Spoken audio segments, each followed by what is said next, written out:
Bom, eu gostaria de agradecer, começar agradecendo então a presença de todo mundo aqui, que já está aqui. Quero agradecer principalmente o Fernando, meu amigo Fernando Lima.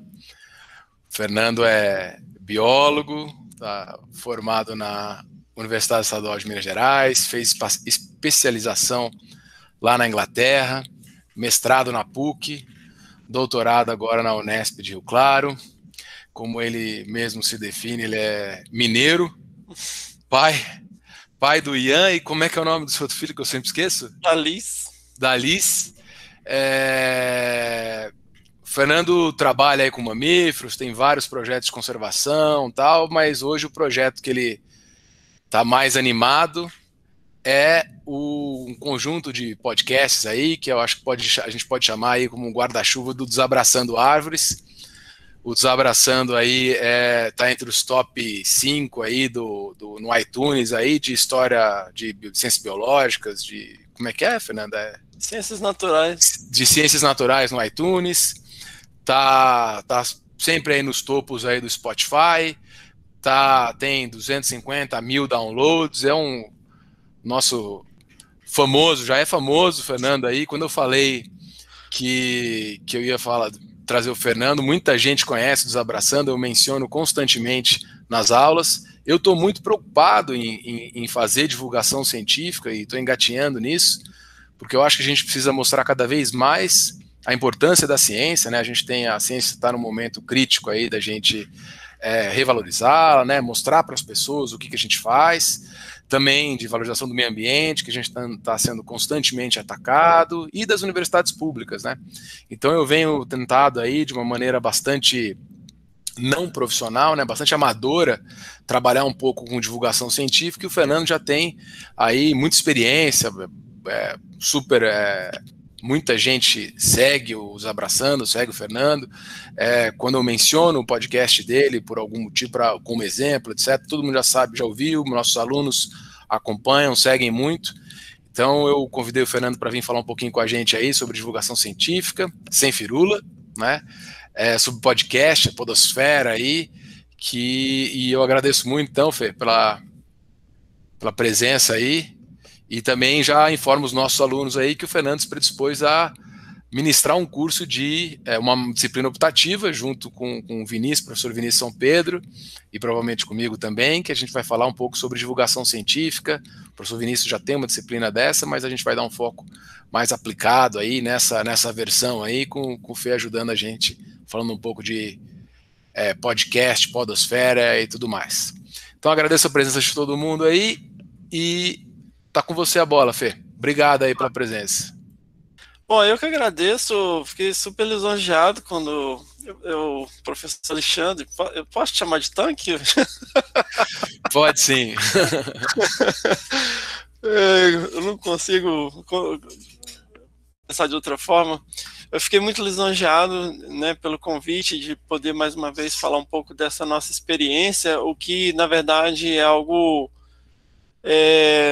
que inusitado, né, vamos dizer, porque eu comecei com esse projeto mais sério no meio do meu doutorado, né, por uma série de razões que eu vou abordar um pouco aqui, e é lógico, quando a gente começa, a gente quer que tenha um certo alcance e tal, mas eu não imaginava que ganharia uma proporção assim, embora comparado com outros grandes veículos ou plataformas de divulgação, ainda é um bebê, né? Mas vamos lá, vou contar um pouco dessa experiência.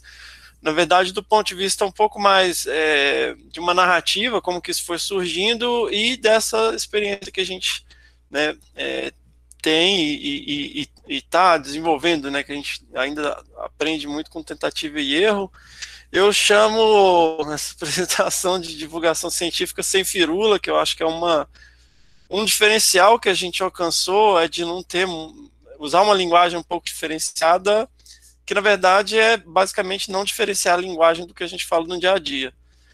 Né? Então a gente xinga bastante, a gente fala bobagem, a gente conta causo e isso acaba que as pessoas se identificam, né? Porque soa mais humano. E essa questão da podosfera hoje ser equivalente ao que era o rádio para a gente, né? Lá na década de 80, eu ligava muito para a rádio para pedir música. A podosfera hoje ela tem um pouco essa característica depois de um limbo aí, onde as rádios foram, no interior, basicamente, foram compradas por redes evangélicas, então você não tinha muita opção, né? Então vamos lá, vou começar do começo, né? Essa apresentação talvez não seja muito novidade para algumas pessoas do MDA, que a gente chama aí, que é o Movimento Desabraçando Árvores, mas essa senhorinha aí é minha avó, Dona Zulmira, e esse senhor é o seu Antenor, meu avô, né? E esse molequinho aí na bicicleta sou eu, lá na rua Edgar Guimarães, no bairro Coroado, em Carangola, Minas Gerais, uma vilinha, né, nessa época. E era um período muito difícil. Meu avô, uma pessoa bastante truculenta, uma pessoa, né, de pouca educação, com alguns problemas de saúde, né, com um alcance financeiro muito limitado, e então não era muito fácil, assim. Essa foto aí, inclusive, ele está carregando água. E a gente não podia ver televisão, a gente apanhava se deixasse a luz do banheiro, se acendesse a luz do banheiro durante o dia para não gastar eletricidade. Então ligava a televisão na hora do Jornal Nacional, assistia o jornal e desligava a televisão, né? Mas no meio disso tudo, um fenômeno interessante aconteceu e eu acabei sendo beneficiado pela minha avó me contando histórias, né, quase todo dia. E sem saber, eu estava sendo incorporado num processo que faz parte de ser humano, né? A nossa tradição oral, a nossa tradição de contação de histórias, ela vem muito antes da história escrita. E é uma forma de passar cultura, tradição, senso de grupo, né, senso de pertencimento de uma sociedade, de uma tribo, de uma etnia. E nós somos programados para gostar de histórias, né? Não é à toa que a gente adora filme, livro, ficção, sagas, né? Nós adoramos isso. E isso marcou muito minha infância. Inclusive meu pai, ele morava em Belo Horizonte, ele vinha e ele me contava histórias também, só que eu fui ficando mais velho e fui vendo que meu pai, na verdade, ficava me contando dos filmes que ele via. Então, primeiro eu ouvi todo o roteiro de ET, de Poltergeist, desses filmes assim, Contatos Imediatos, Terceiro Grau. Eu lembro claramente do meu pai contando essas histórias pra gente, assim, e depois, mais tarde, que eu fui ver os filmes, né? E isso é tão interessante dentro da história, né, da humanidade, que um trabalho muito interessante que foi compilado pelo Joseph Campbell, que é um mitologista, ele escreveu esse livro, O Herói das Mil Faces, onde ele descreve esse padrão que ele chamou de monomito, e mais tarde ficou conhecido na cultura pop como Jornada do Herói. Então, você pegar as Edas, né, as sagas nórdicas, você pegar a Bíblia, o Bhagavad Gita, as sagas, né, as histórias dos povos babilônicos, ele compilou esse padrão, né, que a gente chama hoje de Jornada do Herói, que é o padrão que o George Lucas usou para Star Wars, é o padrão que você encontra no Senhor dos Anéis, né, é o padrão que você encontra aí, não tanto, mas um pouco na Guerra dos Tronos, né, as Crônicas de Gelo e Fogo. E isso é muito interessante, assim. Por quê? Porque funciona, né? Mas em algum momento da nossa história, dentro do universo acadêmico, a gente começou a contar a história assim. O que é super válido, né? É extremamente válido quando você está conversando com seus pares. O problema é que a gente começou a contar a história assim em geral e esqueceu de traduzir isso, né, com histórias mais acessíveis para a sociedade. E uma reflexão que eu acho que é legal, acho que a gente fazer quando a gente está pensando em divulgação científica é o que inspirou cada um de nós na ciência, né? O que nos inspira na ciência, né? Eu lembro claramente que o que me inspirou foi em 1986 a passagem do cometa Halley. Eu com 8 anos de idade tentava, né, ficar acordado para ver o cometa Halley, e foi uma coisa muito marcante nesse período, e uma grande parte do mundo olhou para o céu, e eu olhei para o céu e nunca mais deixei de me interessar por astronomia, né? Eu assisti um dia na tela quente com autorização da minha tia, que ela assistiu comigo, esse filme com a Sigourney Weaver, Nas Montanhas dos Gorilas, né, que conta a história da Dian Fossey. Assisti no tela quente, nem sei se existe isso ainda, passava toda segunda-feira um filme na Globo, eu assisti isso e fiquei impressionadíssimo, e, poxa, que legal isso, né? Mas a Dian Fossey, né, ela estava lá, na verdade, fazendo doutorado, né? Os dados que ela estava coletando lá foram para o doutorado dela. Inclusive, esses artigos publicados aí na Animal Behavior são capítulos da tese de doutorado dela. Ela, infelizmente, se você parar para pensar, assim, quem já viu o filme, mostra também que ela é um exemplo do que não fazer, né? Porque ela foi extremamente antagonística com as comunidades locais e acabou sendo assassinada. Então, assim... E o Thomas Henry Huxley, né, o Bulldog de Darwin, ele citava isso, que você deve sentar diante dos fatos como uma criança, né? Então, assim, eu entendo que, de maneira geral, os jovens e as crianças, eles são naturalmente atraídos por ciência, são naturalmente atraídos por animais, né? São atraídos porque é fascinante, né? O mundo à nossa volta é fascinante. Como diz o Douglas Adams, né? Não basta você simplesmente aproveitar a beleza de um jardim sem ter que colocar fadas nele. E é realmente isso, sabe? Se eu pegar minha filha aqui de 2 anos de idade e der um pedaço de papel para ela, ela vai amassar esse papel, vai pôr na boca, vai rasgar, vai esfregar no chão, vai jogar pro alto. O que ela está fazendo? Ela está testando o papel. Ela está aprendendo sobre o papel e ela vai saber mais sobre o papel depois disso. Ela sabe o gosto que o papel tem, ela sabe como ele se comporta quando amassa, a resistência dele, ele rasga e tal. É o processo científico, né? Então, toda criança tem uma tendência para isso. E a gente passou por um período muito interessante, né, com o programa Ciências Sem Fronteiras, aonde eu até comentei num episódio que saiu ontem, que a minha falou, poxa, tinha muita bolsa e tal. Eu falei, não tinha muita bolsa, a gente tinha uma quantidade adequada de incentivo à pesquisa e bolsas, né, incentivando pesquisadores a ter experiências no exterior. A gente está tão acostumado à pobreza e à miséria, né, e a pouco investimento na ciência, que quando a gente ganha uma esmolinha, a gente, meu Deus, tinha muita bolsa. Não. A gente passou por um período onde existia uma quantidade adequada, né, de investimento dentro das universidades, e isso foi muito bacana, né?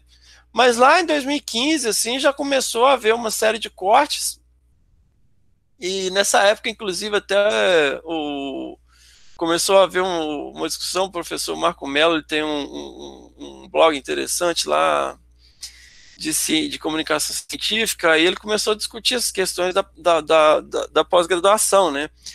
Porque muita gente teve a oportunidade de ir para o exterior também, mas quando voltou, você vê um monte de pesquisadores super qualificados, falando 2, 3 idiomas, mas não tem absorção no mercado, porque não tem, né, instituto de pesquisa, laboratório suficiente para absorver essa galera que teve essas grandes oportunidades, né?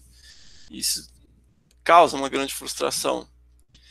E lá nos idos do ano 2000, literalmente, em outubro de 2000, quando eu estava na graduação, eu comecei a fazer algumas iniciativas próprias. Na época, na internet, a gente tinha um e-mail que era do BOL, Brasil Online, e eu gostava muito de música, e dentro do movimento musical existia um fanzine. Fanzine era um jornalzinho que a galera meio alternativo distribuía. Eu comecei a fazer um fanzine que chamava Drosófila na faculdade, vendia 10 centavos para pagar o Xerox, tinha 1 zilhão de anotações. Outro dia achei uma pasta cheia de de cadernos e anotações aqui dessa época, e isso é uma coisa que eu sempre fiz, eu sempre escrevi, sempre comecei a investir também uma parte do meu tempo escrevendo alguns textos, né, pensando sempre em falar para minha tia Léa, que eu apelidei de Ticotinha, que é a tia que todo mundo tem, na verdade, né? Todo cientista tem, que é aquela tia do interior que você vai lá uma vez por ano, no fim de ano, geralmente, você fica tentando explicar o que você faz para ela, ela acha uma gracinha, que bonito, você sempre gostou dessas coisas, né? E eu comecei a falar, eu vou explicar para minha tia, né, o que eu estou fazendo. Eu ficava, tia Cotinha, os textos que eu escrevia, tia Cotinha, não sei o quê. E ela realmente existe, ela mora lá em Carangola, trabalha no Itaú. E quando eu estava no mestrado, eu conheci uma banda alemã, de industrial alemão, chamada Rammstein. E eu achava aquilo tão sensacional que eu falei, poxa, eu queria até aprender alguma coisa de alemão. E eu fui procurar. E eu tinha um iPodinho que eu comprei com muito suor. E achei esse negócio, que era o German Pod 101. E isso era um podcast. Isso aí por volta de 2006, 2007. E aí foi que eu tive contato com essa mídia. Inclusive o nome podcast vem de iPod Broadcast, é um nome que inventaram. E nesse comecei a ouvir, fui conhecendo alguns podcasts, alguns programas, e eu acabei me deparando com esses caras aí, esses dois, o Alexandre Ottoni e o Dave Pazos, esses dois embaixo aí, que tem um dos podcasts mais antigos aí do Brasil. Eles são um dos 5 podcasts no mundo que tem mais de 1 bilhão de downloads. Né? Eles são tipo um fenômeno, assim, é inacreditável o alcance que eles têm. Inclusive, vou usar como referência aqui uma referência que eu tenho certeza que todos conhecem, o Átila Yamarino.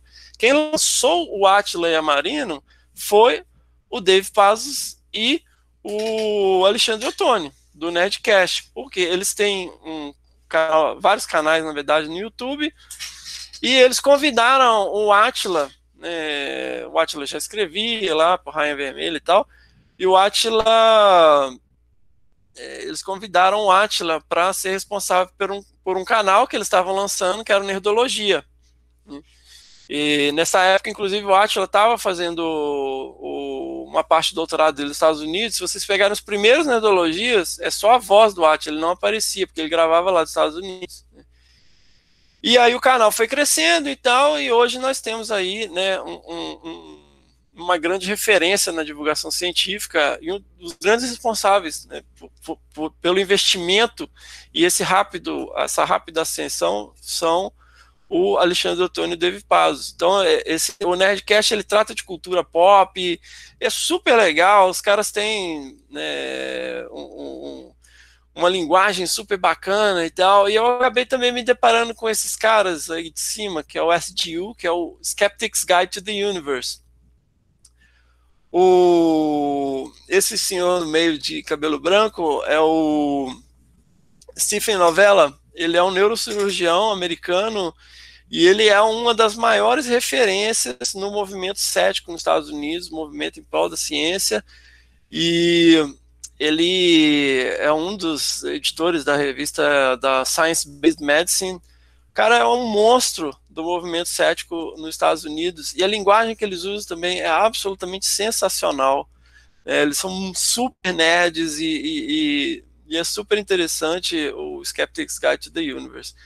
E nessa época, né, quando eu estava no doutorado, estava escrevendo esses textos de divulgação científica, não estava tendo um alcance desejado, eu comecei a me perguntar por que ninguém fazia um podcast bacana de divulgação científica na área de ecologia, biologia da conservação, usando uma linguagem realmente acessível, né? Porque tudo que você vê diz que está usando uma linguagem acessível, mas na verdade a gente vê que muitas vezes a gente está fazendo missa para padre, né? A gente está pregando para convertido. E outro dia eu estava ouvindo um programa e o pessoal, né, se apresenta como uma linguagem acessível e divertida de ciência, eles começaram a falar de filogenia. Eu falei, cara, se você não tiver um background em biologia, você não entende isso, né? Então, esse acessível em termos, né? Queria uma coisa realmente mais acessível. E aí, um dia eu cismei, bom, ninguém tá fazendo, eu vou fazer. Né? Nós não estamos reinventando a roda, tinha diversos já podcasts de divulgação científica no Brasil, mas eu queria dar esse enfoque na área de biologia da conservação e ecologia numa linguagem realmente acessível. E um dia eu sentei com minha esposa e rabisquei nessa prancheta aí, né? E a ideia inicial era chamar Concast, um podcast de conservação, mas já existia, e o slogan ia ser: aqui não abraçamos árvores. E a ideia acabou, eu falei, poxa, já tem, então vai ser Desabraçando Árvores. Eu tenho um monte de problema de dicção, né? Eu não sou a pessoa com o raciocínio mais linear possível. A minha voz é cheia de graves e agudos, igual adolescente. Eu me enrolo como o final das palavras, como qualquer bom mineiro.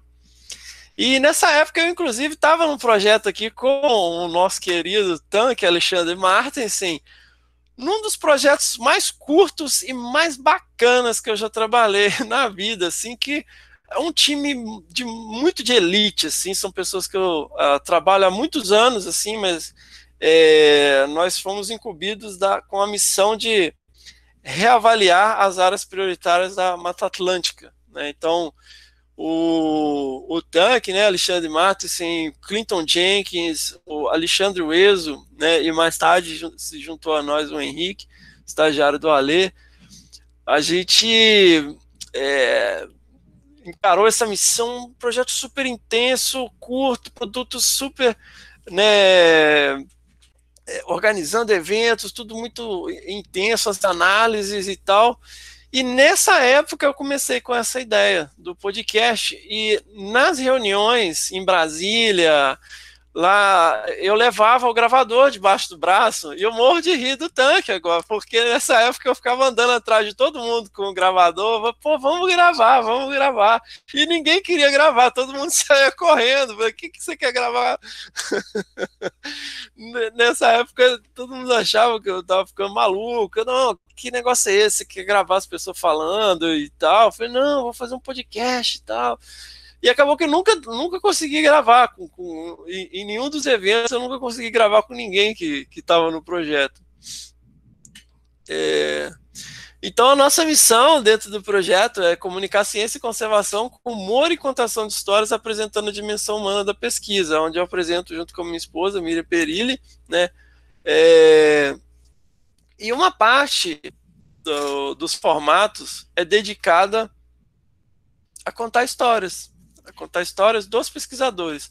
A nossa ideia é apresentar os cientistas, apresentar os pesquisadores como seres humanos normais, como pessoas, né, que comeram miojo, que tiveram bolsa de iniciação científica, que ficaram devendo cartão de crédito, né?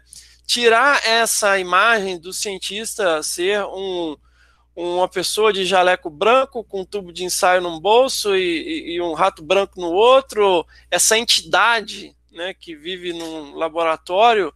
E não, na verdade, né, cientistas são as pessoas que estão à nossa volta, né, com uma formação adequada, né, pensando em respostas a questões práticas da sociedade, né? Então, tentar trazer essa proximidade humana, né, dos pesquisadores com a sociedade, ou pelo menos a parte da sociedade que a gente consegue alcançar com a nossa audiência. Então, assim, nós chegamos a gravar com pessoas de bastante relevância, né, no mundo da conservação, Russell Mittermeier, um das maiores referências aí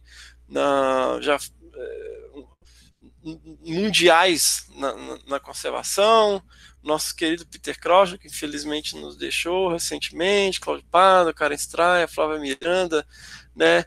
Eu dei uma palestra no Congresso Brasileiro de Mastozoologia e falei um pouco sobre isso, e uma pesquisadora veio falar comigo, poxa, né, que legal e tal, esse projeto. Eu falei com ela, quantos dos seus alunos sabem que você andava pelas montanhas do Colorado tentando monitorar puma, né, que você passava dificuldade com altitude naquela região e tal? Eu falei, não, geralmente eu não falo muito sobre isso. Eu falei, pois é, né? Esse tipo de coisa tem um papel importante, faz parte de passar o legado, né? Não só no treinamento científico, mas não só pessoas que ganham prêmios, pessoas que estão com muita notoriedade, né? Eu convido pessoas interessantes, que eu acho interessante de falar. Esse menino aqui, o Zeziel Ferreira, não sei se dá para ver meu mouse aqui. O Zeziel, ele tem 2º grau, ele raspava resto de mineração em caçamba de caminhão lá em Roraima. Ele foi com o dinheiro que tinha, né, para fazer um curso de segurança lá em Porto Velho. Ele não tinha dinheiro para jantar. E ele fez o curso de segurança, se tornou segurança de uma floresta nacional de Jamari, fez um curso de monitoramento, né, para implementação do sistema monitora de CMBio, e hoje ele é monitor de biodiversidade e está tentando, se preparando para eventualmente fazer biologia, né. É uma história super interessante. E isso aproxima as pessoas, né? Os estudantes que ouvem os projetos, a Flávia Miranda, né, uma das maiores referências na pesquisa com Xenarthra no mundo, ela falando como que ela fazia miojo esquentando bem o chuveiro quando ela estava fazendo estágio no Zoológico de São Paulo, né? Colocava lá para poder comer, ouvindo rádio VHF, esperando alguém chamar lá para caso desse algum problema lá com os bichos. Então, assim, isso cria uma aproximação com as pessoas. Então a gente tem assim um feedback muito positivo nesse sentido dos estudantes, ainda mais agora com essa questão da pandemia, deles conseguirem entender um pouco como que é essa questão da resiliência de ser cientista, de ser pesquisador no Brasil, né? E mais uma vez sempre abordando da perspectiva, né, da jornada do herói. Uma coisa que eu considero que é um grande diferencial é que eu não uso pauta para fazer entrevista.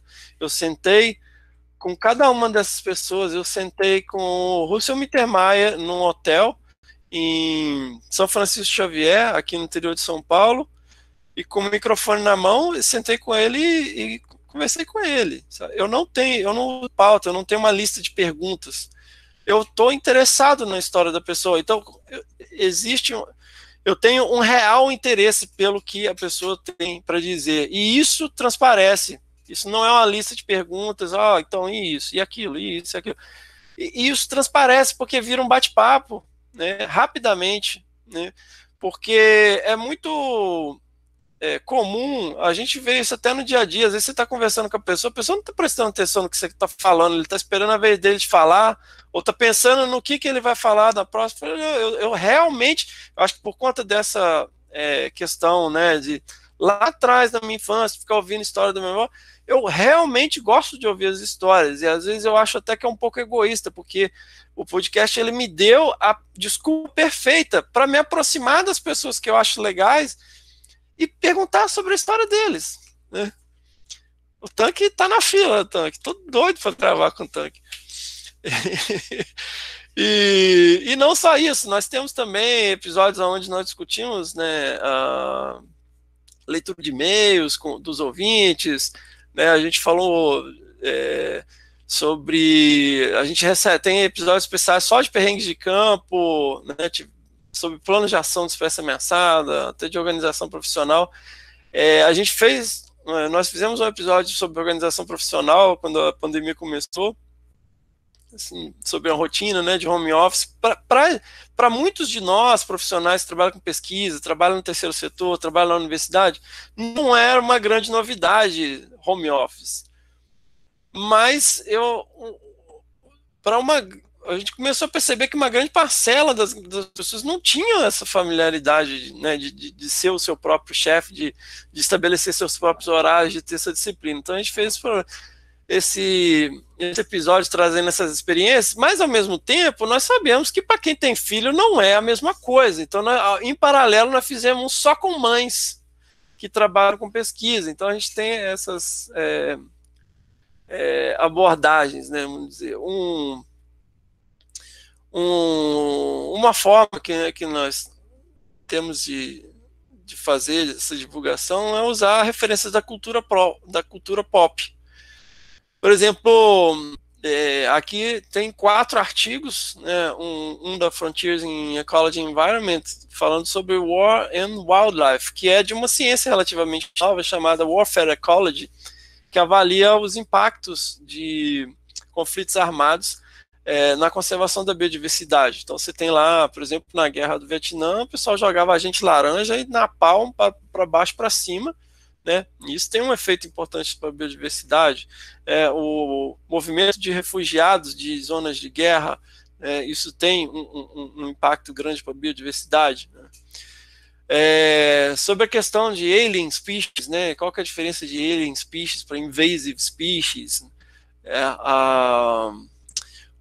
Questões relacionadas à caça, trophy hunt, né, que no caso a gente classifica no Brasil em português tudo como caça, mas a gente tem diferentes categorias, poaching, trophy hunting, né,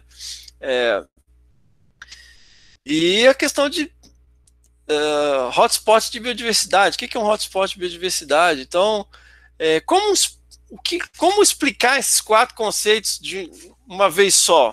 Ora, através do excelente filme O Predador, de 1987, com o nosso querido Arnold Schwarzenegger.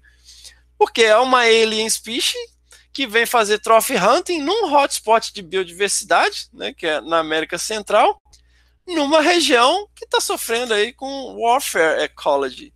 Então a gente trabalhou esses conceitos, assim, explicamos os conceitos, e no episódio onde eu apresentei dessa maneira, eu pedi para os pesquisadores que estavam na mesa irem explicando esses conceitos, mas nenhum deles sabiam que eu ia fazer a ponte com esse filme. E aí a surpresa é genuína, né? Então hoje a gente tem essas 3 plataformas. O Que Bicho é Esse? A gente tocava a vocalização de um animal, as pessoas respondiam, e a gente chamava um especialista, falava um pouquinho da espécie, né? E isso foi tão legal e foi crescendo, que a gente fez um feed, né, um podcast só com isso. Depois nós fizemos um só para crianças, né? Então a gente tem episódios inteiros falando sobre história natural das espécies, mas é focado em história natural, né? A ideia é falar de história natural dos bichos. Então, assim, é bem mais abrangente, não é tão focado em números e tal. E a gente procura também falar de espécies não tão carismáticas, né? A gente aborda, tem episódios com aranhas, sobre aranhas, libélulas, cobras e tudo mais. E esse é o Que Bicho é Esse Crianças também, é super legal. As crianças mandam as perguntas, né, no máximo 10 minutos também, onde o mestre Fernando e a doutora Mirinha respondem as perguntas das crianças. Tem um feedback bastante positivo. E para quem não conhece, se tiver interesse, né, nós fizemos uma compilação no episódio 50 de melhores momentos. Na verdade, são que a gente considera os momentos mais engraçados, porque a gente usa muito de humor, né, para poder trazer uma leveza, né, para essa divulgação. Então, quando você fala da pesquisa, a gente foca, às vezes fala dos perrengues, fala da real, né, da real, como a gente fala. Igual essa questão, às vezes a gente recebe muito e-mail, o pessoal fala, meu sonho é trabalhar com mamíferos. Falo, não, seu sonho é trabalhar com foto, vídeo, cocô, pegada, carcaça de bicho morto. Porque trabalhar com mamífero, a maior parte do tempo você vai trabalhar com isso, né? Pode ser bastante frustrante. A gente acabou, pela abordagem que a gente dá, de trazer as pessoas, de fazer episódios com e-mails, né, e interagir muito com a nossa audiência nas redes sociais, de criar um movimento, né? E isso trouxe muitas pessoas para perto. Inclusive, hoje a gente tem pessoas que participam dos episódios que a gente nunca encontrou pessoalmente, e a gente vê vários dos ouvintes interagindo nas redes sociais. Inclusive, o episódio que a gente soltou ontem, a gente discute essas questões, e várias pessoas fizeram depoimentos disso, de como que eles fizeram contatos com outros pesquisadores. Às vezes a gente vê gente que de Sergipe conversando com um cara do Maranhão, com outro do Paraná, nas redes sociais. A gente sabe que foi através do podcast, e eles mesmos falam isso, né? E esse movimento orgânico é muito interessante de observar, e a gente tenta manter dessa maneira, sempre trazendo, agregando o máximo possível, e tentando fazer uma proposta de levar as pessoas a uma divulgação um pouco mais dinâmica, né? Porque hoje a gente está associando muita divulgação científica à rede social, né? Mas você ir dar uma palestra numa escola, né? Eu falo com o pessoal, você quer fazer divulgação científica? Tá, antes de abrir uma conta no Twitter, no Instagram, se oferece para ir dar uma palestra numa escola do seu bairro, né? Falar com a sua comunidade, né? Participar de um conselho gestor de uma unidade de conservação, levar pessoas para conhecer as unidades de conservação, né? Falar no seu trabalho em outros ambientes. Então, assim, eu vejo que há um enfoque muito grande nas redes sociais, mas que a gente não pode também perder esse aspecto de vista, né? É óbvio que hoje, dentro dos desafios que a pandemia nos impõe, a gente não pode ter essa liberdade de movimento, né? Mas hoje nós estamos em praticamente todos os aplicativos de podcast, né? E nas redes sociais, a gente foca nas redes sociais basicamente para divulgar o podcast, divulgar essas questões que a gente discute, né? E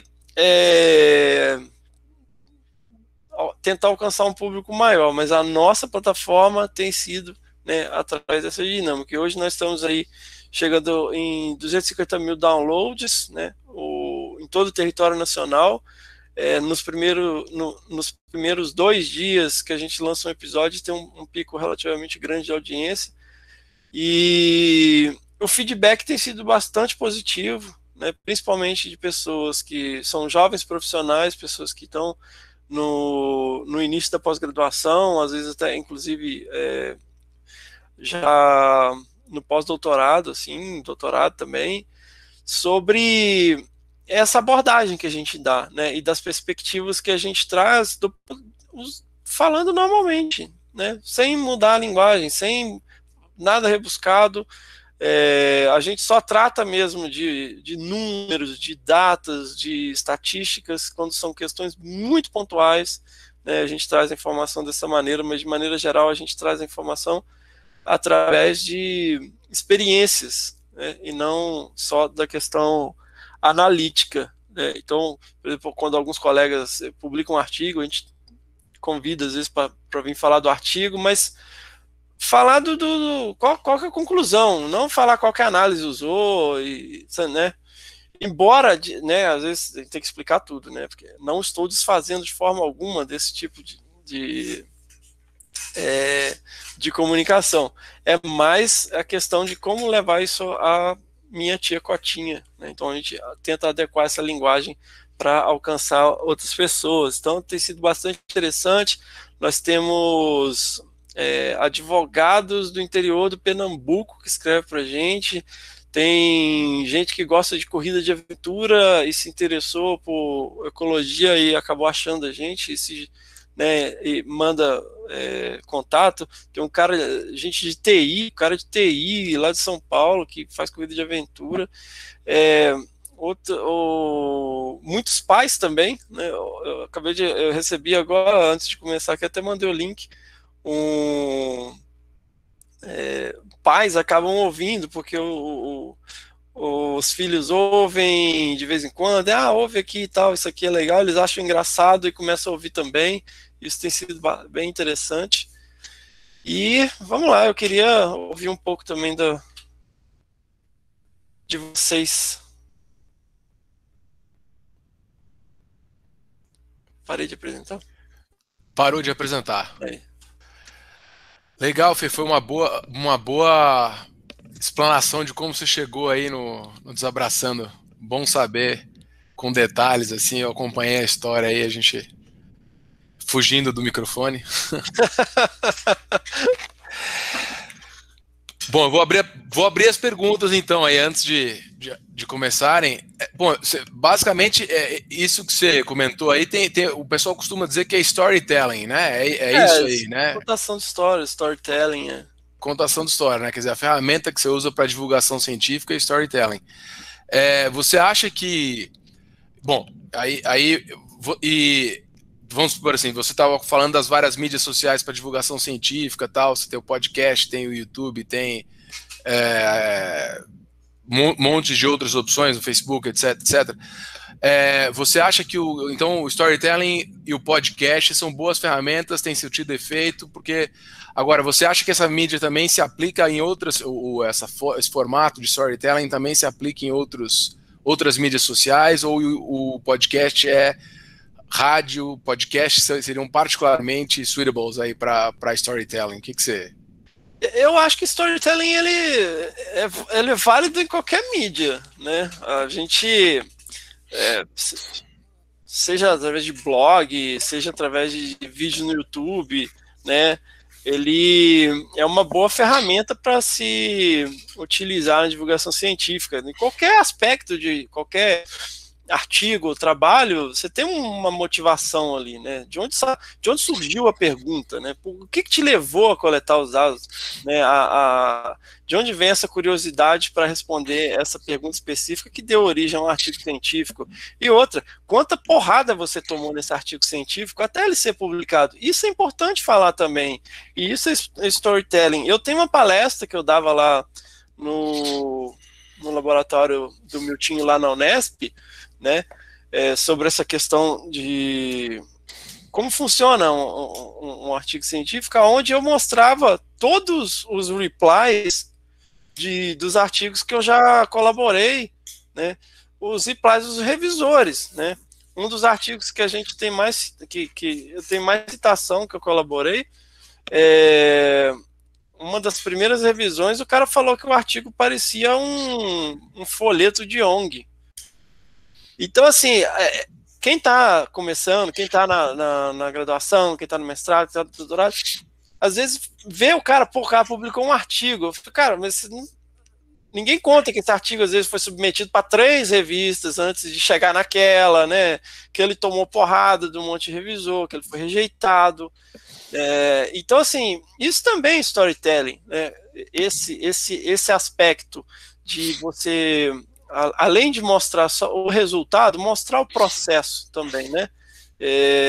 Eu acho que o podcast é muito bacana nesse sentido, porque quando a gente conta a história do profissional, né, da sua jornada, que eu costumo falar, o áudio, ele tem essa coisa, né? O podcast tem mais essa cara de AM, né? Não sei quem teve contato com rádio AM aí no interior, aquele negócio. O Zé da padaria manda um recado para a dona Mariquinha passar aqui na venda porque ele deixou o pacote de pão, sabe? Tem essa coisa de... E muita gente relata isso, que às vezes eles ficam batendo boca com a gente no carro. Eles falam assim, eu só não participo porque vocês não ouvem, mas tipo, eu falo com vocês, sabe? E o YouTube também é um excelente mídia, né? O vídeo é uma mídia muito bacana também. Eu acho que storytelling é uma ferramenta muito universal porque é muito natural do ser humano gostar de história, né? Quando você pega números e dá uma cara para aquilo, e dá uma narrativa, e dá uma história para aquilo faz mais sentido, né? Tanto que é até uma técnica de memorização, né? Gefelso, pergunta aí, levantou a mão. Tô aprendendo a usar esse trem aqui, cara. Ô, Fê, a gente teve a oportunidade de bater vários papos aí e reavaliar nossas trajetórias, né? E a gente vai aprendendo naquela passo. E, pô, é fantástico, né? Não vou ficar aqui falando do Braçando Árvore, da sua trajetória, pô, fantástico, sem dúvida. E eu quero falar o seguinte, quando fala da base, do povão lá, né? A gente fala num público muito aqui, muitas vezes, para todo mundo que está na academia, né? Para todo mundo que está com biologia, com um pezinho ali, na biologia de conservação, a gente tem passado e o pessoal se encanta, né? O povão, o pessoal às vezes que está ali, Fernando, na frente vivendo no meio, né? Próximo a uma reserva, igual eu tenho aqui vivendo na área rural, como você vive também, encontramos vários fatos aí, pessoal com cobra, com tudo isso, né? O pessoal chega para mim, Jefferson, eu só matei porque eu não tinha jeito. O pessoal cria uma coisa assim que eu falo, é bom capturar e tal.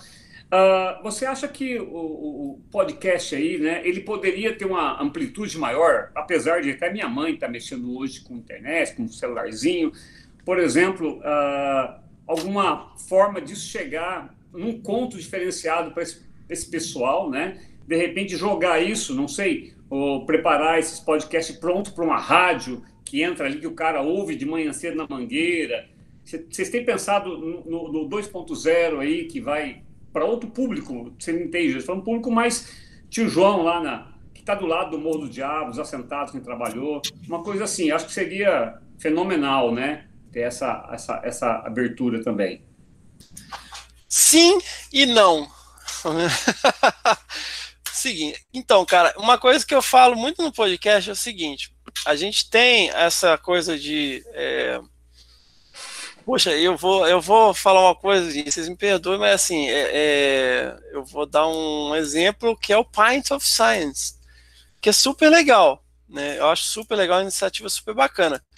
Mas quando eu era adolescente, eu falo até isso num episódio, e quando eu era adolescente, eu tinha uma banda punk.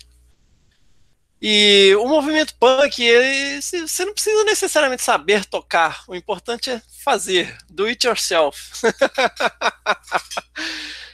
E isso é uma característica, assim, a gente participou de alguns festivais de música punk, e uma característica dos festivais de música punk é que a plateia são as outras pessoas que estão esperando a sua vez de tocar, porque não vai mais ninguém.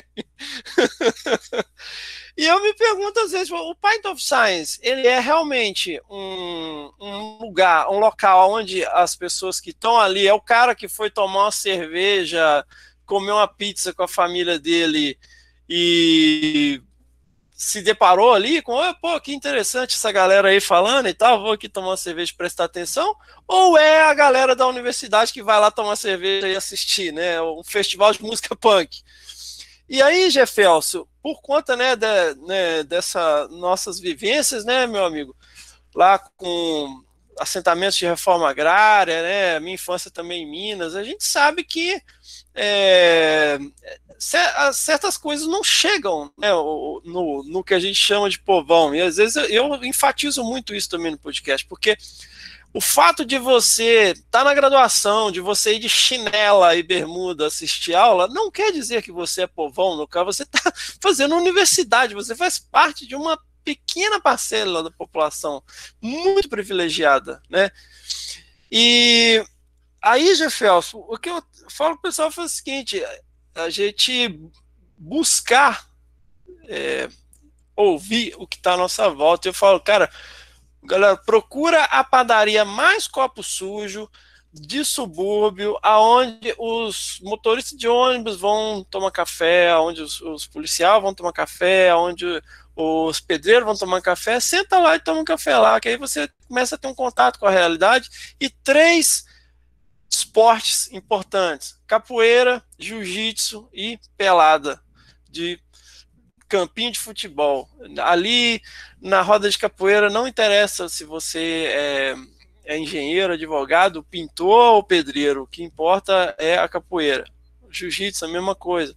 Na peladinha, a mesma coisa. Você tem a possibilidade de conversar com pessoas de diferentes classes sociais nesses esportes que são bastante inclusivos, né?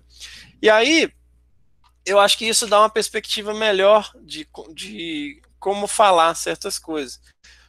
No entanto, por mais que a gente tente usar uma linguagem mais acessível, são mídias de nicho, né? Podcast é uma mídia de nicho, né? Algumas pessoas ouvem podcast. Algumas pessoas gostam de assistir vídeos no YouTube e se informar através disso.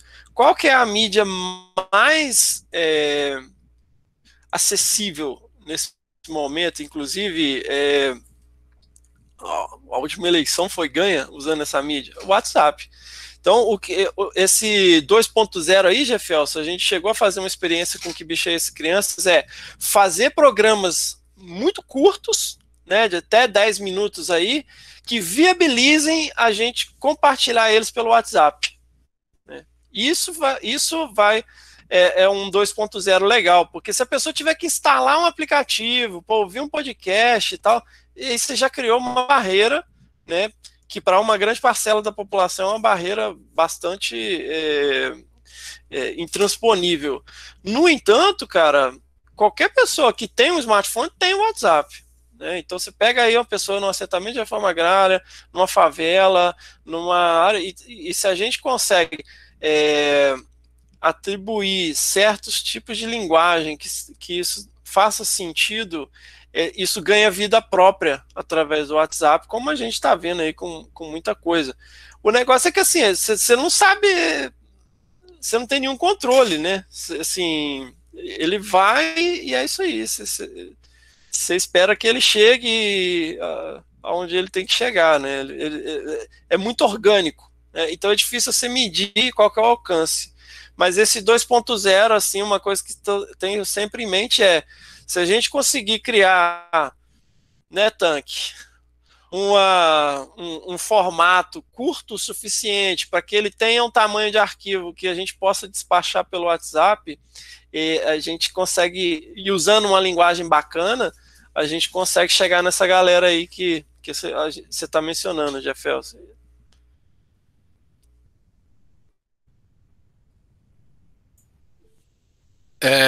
Lu, diga, Lu. Legal. Fernando, queria te parabenizar aí. Eu, honestamente, não ouvi ainda nenhum podcast Desabraçando as Árvores, mas pela sua propaganda eu vou desabraçar umas árvores no final de semana aí, porque eu vi que a gente tem muita coisa, pensa bastante parecido em várias coisas, inclusive as coisas do Joseph Campbell e também a coisa do pé no chão, né, de ir lá para a realidade que a gente quer alcançar. Muito legal, parabéns, cara. E duas coisinhas, assim, uma delas é que talvez a escola, os professores, né, pudessem se beneficiar muito do contato com o seu material, professores de ciências. Eu tenho trabalhado com escola e eu vejo assim, muitos alunos que praticamente desistiram de qualquer coisa que a escola possa oferecer para eles. E que talvez, né, seja um caminho legal fazer essa experiência, assim, divulgar, entrar em contato com professores e ter esse feedback também do uso dos podcasts nas aulas. Né? Muitos talvez não conheçam também e seria legal. E a outra coisa que você já meio que respondeu é assim, eu acho que na divulgação é importante você não apresentar só o resultado, né, da pesquisa, porque daí fica meio religioso também, né? O conhecimento científico é esse, agora você ajoelha e reza aí na frente dele, porque, né?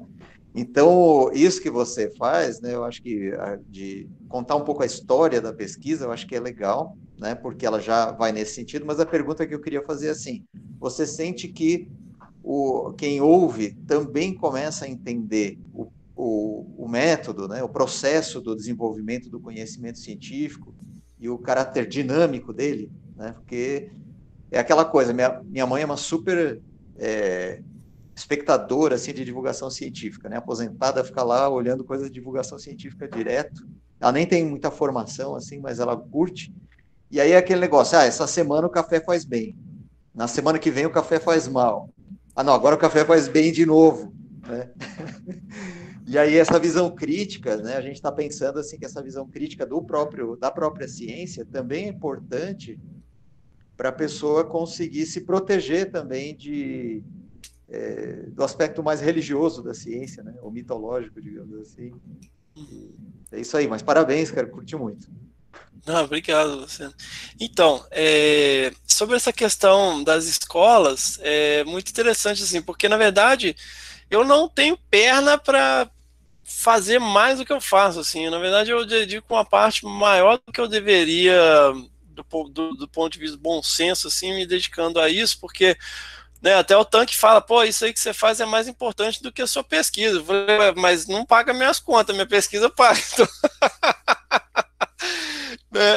então assim, a gente faz uma divulgação muito abrangente, e nesse sentido, deixa eu até ver se ela ainda está aqui, a Caroline, cadê a Caroline? Caroline Gomes está aqui, me ajuda pra caramba, assim, e a gente tem essa galera que comprou a ideia, sabe, que curte, que sente que faz parte, e eles ajudam muito nesse sentido. E eu morro de vergonha, na verdade, porque a gente recebe muitas mensagens de professores que usam nas escolas, e eu falo, nossa, meu Deus, e o tanto de bobagem que eu falo. Porque assim, a gente xinga, fala besteira mesmo. Outro dia até um amigo meu falou, pô, tava ouvindo no meu carro com meu filho, mas não tava rolando, né? Então, assim. Então tem alguns professores que de graduação, né? E alguns professores de pós-graduação e também do ensino básico, ensino médio, não sei como é que mandam e-mails falando, pô, eu usei tal episódio para uma disciplina e tal, usei para a gente fazer uma discussão em sala de aula, e o que bicho é esse, né? Que a minha esposa é muito menos desbocada do que eu, e ela... O que bicho é esse, assim, tem gente que só ouve o que bicho é esse, não ouve o Desabraçando Árvores, e o que bicho é esse está sendo muito usado por escolas, inclusive pela escola do meu filho, assim, sem a gente saber. Outro dia um amiguinho falou, eu ouvi o podcast do seu pai e de sua mãe. Eu falei, hein? E isso é muito legal, e isso tem acontecido de uma maneira orgânica. Eu acho que a gente pode buscar de uma maneira mais proativa, né? Mas infelizmente, do jeito que a coisa está organizada agora, eu não tenho pernas para isso. Sobre essa questão da metodologia científica em si, a gente não entra em tanto detalhe, vamos dizer, de como a ciência funciona, a metodologia científica e tal. Ela acaba ficando muito embutida dentro das próprias reflexões dos pesquisadores que a gente traz no podcast e nas perguntas, né, dos e-mails que vêm. Então, às vezes, a pessoa pergunta sobre a questão de licenciamento ambiental. Então, aí a gente discute essas questões. Qual que é a destinação que você dá para animais?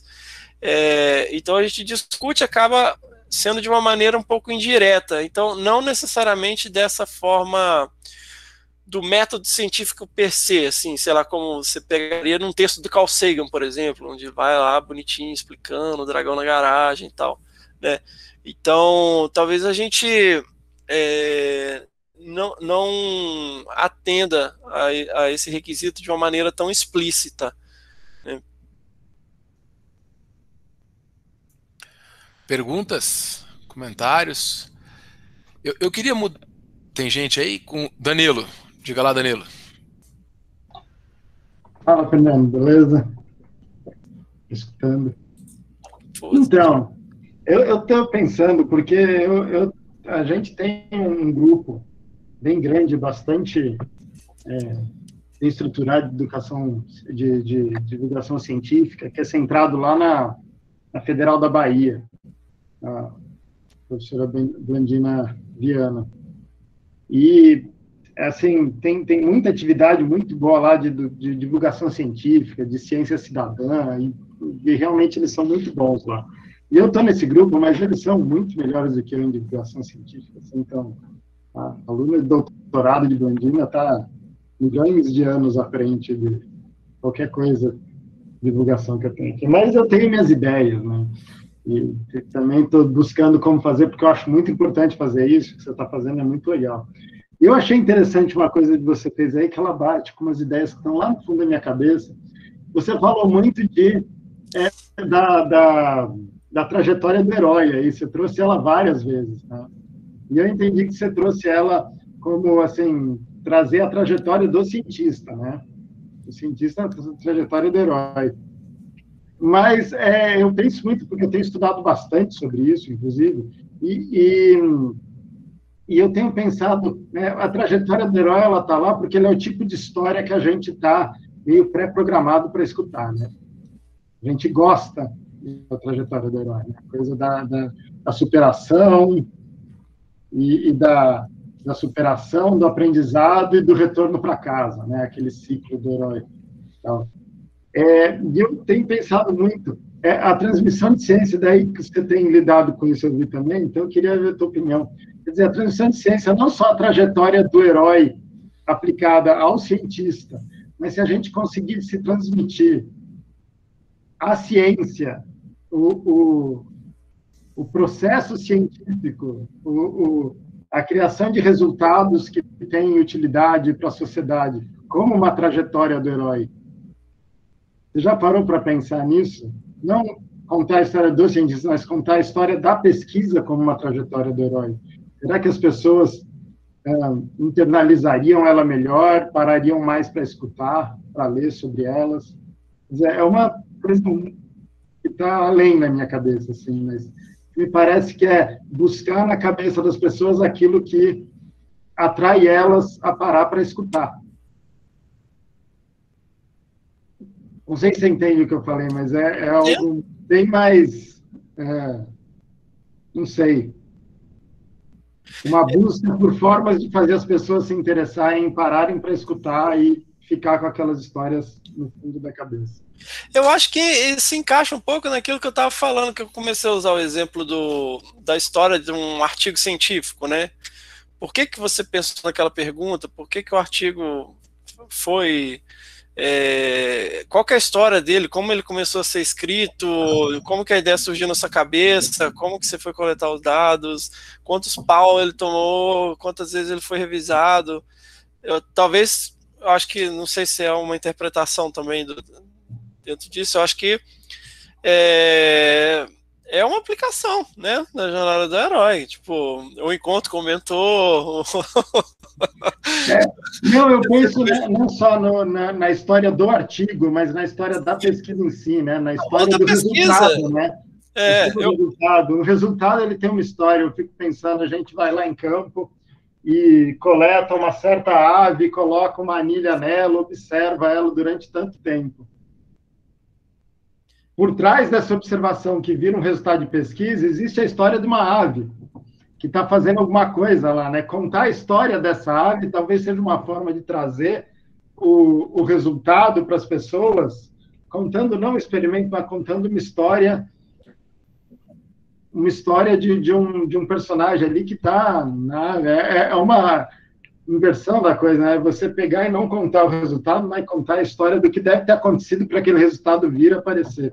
Me parece que joga bem com essa coisa. Eu fiquei pensando que essa coisa ficou da história do herói. Seria a história do herói que gera o resultado, né? É uma coisa meio louca na minha cabeça aqui. Mas... E vou além, eu te convido aqui, com todos de testemunhos, se você quiser desenvolver essa história de alguma pesquisa que você desenvolveu e quiser falar ela inteira no podcast, está aberto, é só falar. Podemos marcar, porque na verdade eu já estou desenvolvendo isso. Então, interessante, porque...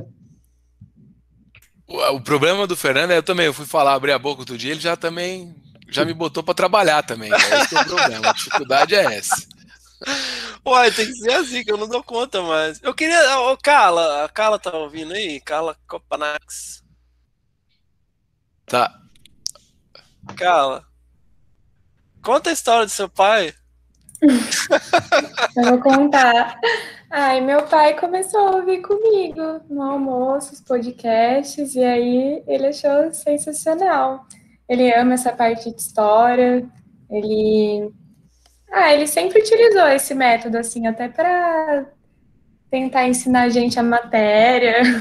Ele sempre gostou muito, e ele ficou encantadíssimo. Aí ele adora, ele pede para colocar todo o almoço. E a minha mãe também adora, eles ficaram super interessados, assim. E eles, assim, não sabem nada sobre isso. Até foi engraçado que no áudio que meu pai gravou para você, ele nem fala sobre fauna, né? Ele fala do meio ambiente, no geral, né? Isso que a gente sempre escuta, porque ele não, sabe, nunca fez parte dessa área. Ele sabe todas as coisas que eu falo, né? Mas, assim, e o podcast, mas... E é legal, né? Que ele super se interessou. O que ele faz, Carla? Meu pai, ele é funcionário público. Ele trabalha na prefeitura, na parte administrativa. Mas eles, tipo, gente, tem zero contato com essa parte. Não, porque a Carla comprou uma camiseta na nossa lojinha e aí na sequência a gente recebeu um pedido com o mesmo sobrenome dela, na mesma cidade. Eu falei, olha só, será que é irmão dela? Aí ela postou uma foto, eu falei, pô, é seu pai? Ela é meu pai, ele gosta de podcast, fica com você. Sim, e a hora que eu fui comprar, tipo, não sei, comprei pra mim, né? Aí eu cheguei usando, ele, ai, como assim? Eu também quero. Aí ele comprou. Engraçado. Esse tipo de história é muito legal, eu adoro. Sim. Manda um abraço aí pro seu Alexandre. Pode deixar. A hora que ele chegar, eu mando, ele vai ficar todo feliz. Tiago, tem pergunta? Tiago Timo?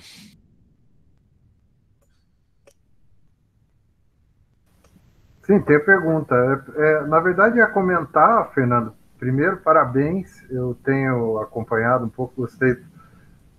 Comecei a acompanhar, a ver mais quando você lançou falando do Peter Kroschel, né? Que foi a morte dele, abalou a todos nós bastante, né? Que a gente que cresceu academicamente aí acompanhando a carreira do cara, né? Assim como foi a morte do Richard Voigt, né? Foi um negócio também assustador aí, né? Do colega, grande amigo Marcelo Menin, né? Mas enfim, aí eu comecei a ver teu podcast, mas eu já sabia, já te acompanhava no Instagram. E o Que Bicho é Esse também, eu já estava acompanhando no Instagram. E eu acho fantástico, fora do normal, gosto pra caramba, adoro toda a iniciativa de divulgação científica, eu acho a sua particularmente genial. Mas é uma reflexão que eu queria fazer assim. Você fala que a gente tem que ir no meio do povão e tal, concordo com você, acho que tem que ir mesmo. Acho que a gente ainda vive um pouco de uma realidade meio de ecologia de resort, né? A galera né, assiste 2 programas do Richard Rasmussen e se hospeda num resort numa grande praia do Nordeste e volta ecólogo, né? E então, assim, agora botar o pé na lama mesmo, puxar um facão amuado e tal, acaba colocando uma certa humildade no cara, mas nada que umas pingas em Luiz Antônio não resolva o ego do sujeito, né? Mas uma coisa que me preocupa um pouco é o seguinte: por mais que a gente faça esse esforço, ecologia, biologia, ciência de uma forma geral, por mais que esteja numa linguagem fácil, é um exercício de pensamento. E pensar dá trabalho. Não é um pouco... Não quero ser elitista de forma nenhuma, e tenho até vergonha de parecer que eu seja, mas você não tem um pouco aquele sentimento de nós não estamos preparados para essa conversa de vez em quando, assim, que a gente fala, por mais simples que a gente fale, as pessoas não estão afim de ouvir falar nesse assunto e pronto, sabe? Uma coisa assim, às vezes, que acontece que você percebe, porque a gente percebe pelo gosto musical da maioria das pessoas, pelas coisas que as pessoas procuram, acompanhar um BBB ao invés de acompanhar um Roda Viva, né? É bem mais fácil você ver ali uma coisa que não leva a nada, não vai a lugar nenhum, e é pura fofoca, pura intriga pessoal, do que você ver alguém como o Ailton Krenak manifestando uma opinião sólida a respeito de um problema real e factível, né? Então, a maioria das pessoas não quer saber esse tipo de coisa, as pessoas querem papinha de cremogema mastigada. E não é culpa do divulgador científico, não é culpa do cientista, é culpa de um sistema que deseducou mesmo e que afastou as pessoas da educação, porque é interessante você ter pessoas que são alienadas e que votem mal. Então, às vezes eu vejo um pouco isso, eu sinto um certo desânimo. como é que você me anima em relação a isso? Você que está na frente de batalha. Então, não sei se eu consigo, porque, porque não tem uma semana que eu não penso em falar, cara, vou passar a régua, deletar esse troço e ir embora. Porque é o seguinte, eu reflito muito sobre algumas questões e por que a gente tem que explicar que a Terra não é plana hoje, 2021, né? Quando eu era criança, era pra gente estar andando em carro voador, né? Mas o que a gente ganhou? A gente ganhou smartphone. Então...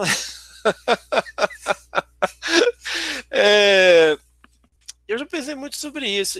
E aí tem um cara que eu acho que uma pequena parcela só dessa galera que está aqui hoje vai saber quem é. Mas todo mundo já ouviu falar, mas pouca gente ouviu as músicas, que é um cara chamado Raul Seixas. E ele falava que para transar de rato em buraco de rato você tem que entrar.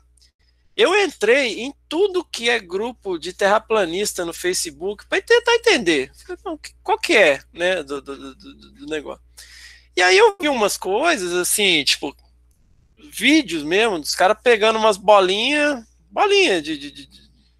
aí joga água na bolinha, a água escorre. Então, se a Terra fosse redonda, os oceanos iam escoar. Falei, bom, isso aí para mim resume o problema, entendeu? Por quê? Porque o problema tá lá atrás. O problema tá lá na escolinha, sabe? Se a pessoa não consegue assimilar questões relacionadas a volume, massa, né? A pessoa não consegue assimilar gravidade. Então, como que você vai, através de uma palestra, através de uma fala, através de um vídeo, através de um negócio, corrigir o problema de um sistema educacional, que é aquele negócio lá atrás, que não é de agora, que é aquela história de progressão continuada, que não reprova ninguém, vai embora, acaba o segundo grau, não sabe escrever direito. O problema está aí, né? Agora, existe um limite ao que a gente consegue fazer, porque esse tipo de coisa, isso aí é o papel da educação fundamental, do ensino básico, do ensino médio, que faz parte de um programa educacional de uma nação, não é uma meia dúzia de gente fazendo vídeo e por mais que a gente se esforce, a gente não consegue pegar uma pessoa com 30 anos de idade que não passou por um processo, e aí, daquele negócio, não querendo ser elitista, mas assim, porque se a gente tivesse uma escola pública minimamente organizada e de uma forma que realmente promovesse um ensino adequado de ciências, a gente seria muito mais fácil explicar certas coisas, porque não adianta você querer explicar certas questões porque elas são pautadas por conceitos primários, né? É aquele negócio, tem coisa que você vai explicar que você tem que partir do pressuposto que a pessoa sabe ler. Então, se a pessoa não sabe ler, não tem como, né? Então, assim, se você não tem aquela base primária de mínimo base ali de, sabe, cálculo de velocidade média, sabe? Que a gente aprende ali no segundo grau, aquele basicão e tal, aí é muito difícil, né? Mas o que eu vejo vários colegas fazendo, assim, eu não tenho muita disposição de fazer, assim, eu vejo alguns colegas fazendo piada do BBB, enfiando coisa da universidade no meio, enfiando, sabe, mas eu não vou assistir BBB só para isso, sabe, eu nem tenho aqui TV aberta aqui em casa, assim, então eu deixo para quem consegue fazer isso, fazer, assim. Mas e o problema também é que todo mundo, é muito fácil ser especialista em meio ambiente, né? Eu gosto de bicho, então eu converso com o mastrozoólogo de igual para igual. O cara sabe lá o nome de um sabiá e quer bater boca com o ornitólogo, sabe? Então, assim, não é fácil, mas assim, a gente realmente só consegue ter alcance até um certo limite, porque às vezes você tem que explicar qual que é a relação de um smartphone com ciência, sabe? A pessoa, não consegue fazer uma associação de tecnologia com uma coisa que ele usa no dia a dia, sabe? Às vezes, sabe,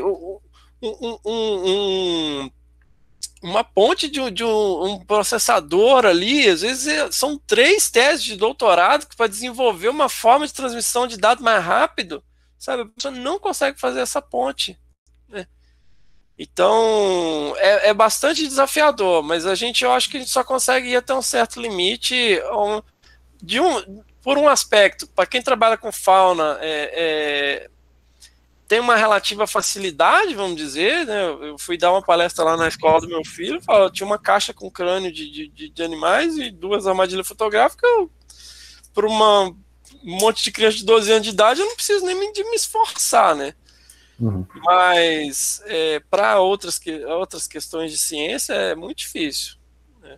A gente tem que focar na nossa audiência. Igual, por exemplo, muitas vezes o pessoal fica me cobrando, não, mas você tem que criar uma persona para ter mais seguidor, não sei o quê. Eu sou um podcast, né? Nós somos um podcast, não somos um perfil de Twitter, não somos um perfil de Instagram.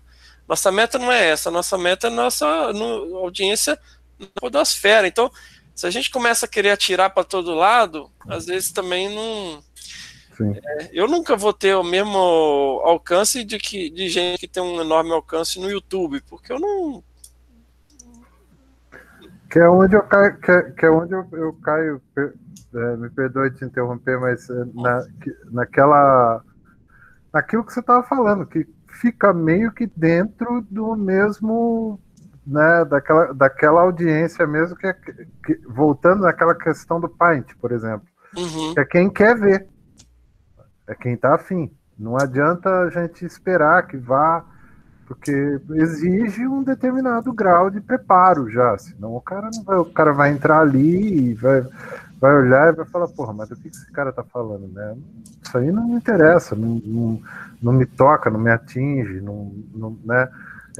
Como você estava falando da Terra plana, essa defesa da Terra plana, eu acho que tem muito menos a ver com evidência científica do que tem a ver com afeto, com fundamentalismo religioso, que está ali numa parte da Bíblia, falando da abóbada celeste, do planisfério e etc. Então, eu acho que cai muito nessa coisa, cai na velha história do por que nós defendemos isso e por que não aquilo. Hoje em dia, com a polarização do jeito que está, a gente entra nesse buraco de rato de novo, né? Então... o meu apelo tem sido pra galera que curte cultura pop, assim, e causo, né? Igual, por exemplo, eu falei aquela questão ali do filme do Predador, então a gente usou para explicar alguns conceitos ecológicos. Fantástico. E perrengue de campo, cara, quem não quer Sim, diarreia, carro capotando e, sabe, pessoal quebrando perna no mato, e eles falam assim, caramba, a gente tem uns episódios assim que tem um episódio de perrengue de campo que é daria um filme, assim, é muito interessante. Tem uma menina que passou um negócio na Colômbia que é um negócio assim, que é um roteiro de filme. E através disso a gente acaba a bolha aumenta um pouquinho, sabe? Quando a gente lança essas coisas, a bolha aumenta um pouquinho. Tá ali, a galera tem um mínimo de interesse em meio ambiente. Mas é aquele negócio, eu não vou, às vezes, chegar numa pessoa completamente urbanoide, sabe, que não tem o menor contato com o meio ambiente, além de, sei lá, um documentário do Netflix, mas eu vou chegar em outras pessoas, e assim, onde eu não chego, outra pessoa chega, sabe, mas se tem aqueles diagramas de Venn, né, a gente vai se ajudando, né? Tem gente que fala muito bem de física, tem gente que fala muito bem de outros assuntos, né? E consegue alcançar. Mas assim, eu tenho muito claro para mim assim que esse negócio de furar a bolha, todo mundo quer furar a bolha, furar a bolha, furar a bolha. Eu falei, cara, sempre vai existir uma bolha, né? Deixa eu mudar um pouquinho. Eu tenho uma pergunta aqui para o Fernando. Deixa eu mudar um pouquinho o rumo da prosa aqui. Como você estivesse explicando para a tia Cotinha, mas assim, eu estava querendo saber um pouquinho sobre questões técnicas, assim, né? Porque tem muita gente que chega e fala assim, pô, eu escuto muito, o que eu faço para começar? Começa. Né? Só que ao mesmo tempo, se você escutar uma porcaria de um áudio, você não aguenta. O áudio no podcast ele é muito mais sério, a qualidade do áudio, do que no YouTube, entendo eu, né? Porque o YouTube você ainda tem o visual ali, se for bom o visual, você vai compensando tal. Mas assim, para a tia Cotinha quer começar lá a fazer o podcast dela lá em Carangola. O que seria importante ela saber? Né? Por exemplo, você mostrou lá, estamos todos em quase todas as coisas lá de podcast, né? Eu conheço 2 ou 3 ali, SoundCloud, Spotify e tal.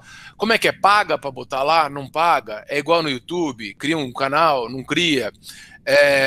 O microfone resolve o problema? Como é que você edita? Como que você não edita, os és, né? Eu, por exemplo, falo um monte de eu quando fico escutando as aulas que eu gravo no YouTube aqui, eu boto, putz, se eu tirar o reduz para 15 minutos a 1 hora, né? Tal, né? Cheio de... Como faz aí para começar aí? Se tiver, eu tenho a minha ideia aí de podcast, que eu já tenho conversado com o Fernando faz tempo, o Danilo também tem. Se for para a gente começar aí, quais são as 3 coisas que eu tenho que aprender, que eu tenho que saber? Eu vou começar com você, então não tem problema, mas assim, como que a gente faz para começar, né? Então, o podcast era uma coisa super, super, super de nicho e elitizada. Por quê? Porque era um negócio que só era para Apple, né? Então, é o que eu falei, Leo, podcast iPod Broadcast, é o nome que eles quiseram dar e tal. Por quê? Porque era tudo coisa era distribuído pelo iTunes. Antigamente, vamos dizer, se você tinha um iPod, né, ele não tinha Wi-Fi, você conectava ele e você sincronizava ele com um software chamado iTunes. E o iTunes era a grande plataforma de podcast, né? E aí foram surgindo outros dentro do universo de cultura pop mais nerd, assim, tipo o próprio Jovem Nerd, que você tinha que entrar no site, baixar o arquivo de MP3 e colocar para tocar no computador ou para o seu player qualquer e tal. E aí o que acontece? O Desabraçando, acho que pela primeira vez na vida o meu timing foi 100% perfeito. Porque logo assim, uns 4 ou 5 meses depois que a gente lançou o podcast, o Spotify soltou uma plataforma de podcast. E aí, na sequência, o G1 montou uma mega estrutura de podcast, a CBN montou uma mega estrutura de podcast, né? Praticamente todo jornalista hoje tem um podcast. E esse lance do Spotify fazer isso em 2018, ele aumentou muito o acesso a esse tipo de mídia e, consequentemente, a demanda ficou maior e mais fácil. E existe hoje uma plataforma chamada Anchor, onde você pode fazer isso tudo, né? Tecnicamente, com o celular, você começa o seu podcast. Inclusive, eu conheço vários projetos pequenos, assim, de alunos de graduação, que eles fazem tudo com celular. Um aplicativo, chama Anchor, ele é do próprio Spotify, ele grava os participantes em canais diferentes de áudio, né? Então você pode mexer nos áudios individualmente, e aí você tem que passar por esse processo de edição, cara. O áudio, ele tem que ser uma experiência agradável, né? Você está ouvindo ali uma coisa...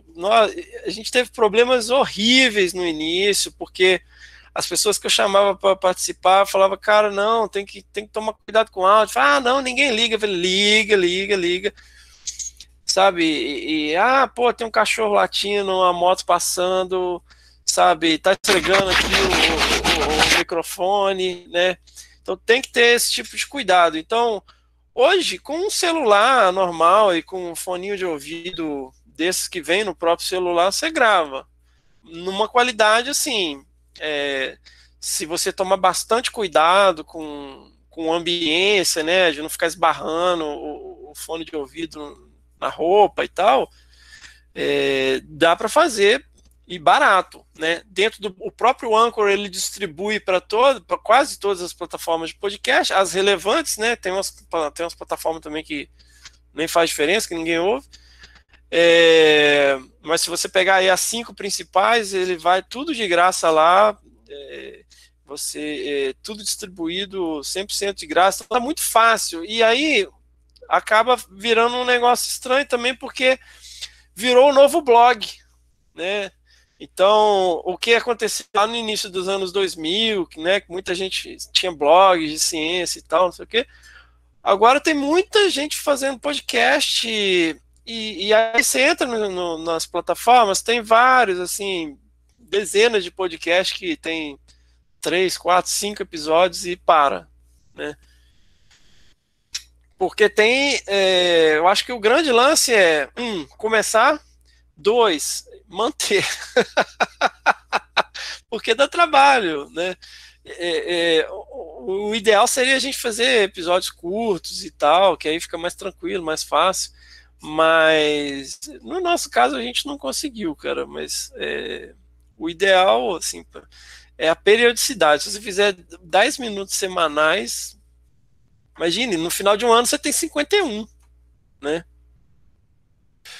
O meu irmão que costuma dizer, meu irmão trabalha com filme, né, com vídeo, ele costuma dizer que o YouTube é cheio de gente desinibida, mas com pouco conteúdo, né? E é verdade, né? O TikTok mais ainda, né? Começa a ficar talvez um pouco mais fácil, né? Aí as pessoas começam a fazer um monte, mas na verdade tem pouco conteúdo às vezes por trás, né? Isso é importante também, afinal a gente está, se quiser trabalhar com divulgação científica, né? Quer dizer, isso é super importante a gente ter um rigor, né? Pra gente é mais fácil que a gente é cientista, mas nem sempre é assim, né? Tem mais perguntas, gente? Mais comentários aí? Alguém tem mais algum comentário? Pergunta?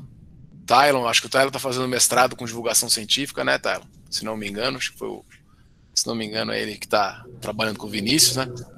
Tô sim. Podcast é um deles, né, Tylon, que você vai avaliar. Conta um pouquinho aí, brevemente, o que você vai fazer aí, Tylon. Beleza. Bom, em um primeiro momento, assim, a gente pretende estar caracterizando quem que são os públicos que estão acompanhando, né, os perfis de divulgação científica, assim. E em um segundo momento a gente pretende também testar as diferenças que existem nos conteúdos, né? Qual que é a eficiência que um vídeo tem, que um texto ilustrado tem, que um podcast tem na passagem de conteúdo, né, na transmissão da informação. E a gente já está na fase final aí dessa primeira etapa, aí a gente já está com mais de 200 participantes, e vamos ver o que sai disso aí. Mas o podcast é um deles sim, principalmente envolvendo animais menos carismáticos, né, os anfíbios. Legal, Tylon, muito legal. Tem mais alguém que tem mais uma pergunta para o Fernando? A gente está com umas ideias aí, né, Fê? A gente vai se bobear, se os astros convergirem, não sei porque a Terra é plana, né, então às vezes eles não convergem. Se os astros convergirem, a gente em breve vai ter aí mais um podcast aí curtinho, né? A ideia é uma ideia um pouco diferente aí. Vamos ver se a gente consegue. Cara, acho que nesse sentido eu gostaria de fazer uma pergunta aí. Opa, Tylon, com certeza, pode fazer. Pô, Fernando, primeiro, parabéns pelo trabalho. Eu já conheço o podcast há um tempinho, tenho acompanhado alguns episódios, bem bacana. Agora a divulgação científica está ganhando uma força, né? Recentemente a gente tem visto um boom aí de divulgadores científicos, da galera da academia mesmo, que está incentivando esse tipo de trabalho. Mas a gente ainda também percebe que existe uma grande resistência da própria academia com relação à divulgação científica. A gente vê muitos pesquisadores desincentivando a produção de conteúdo, né? A divulgação científica. Muitas vezes até descredibilizando quem faz divulgação científica. Como que você acha que a gente pode estar lidando com essa situação assim e incentivando cada vez mais, né? Eu agradeço muito pela pergunta, na verdade, eu estava pensando em como falar isso, porque é o seguinte, tem um texto muito legal, que foi uma indicação da da Natália Pasternak, mas o texto não é dela, que é um texto que se chama A Síndrome do Sobrinho na Divulgação Científica, né? Então, o cara faz uma analogia muito com aquele período que alguns de nós aqui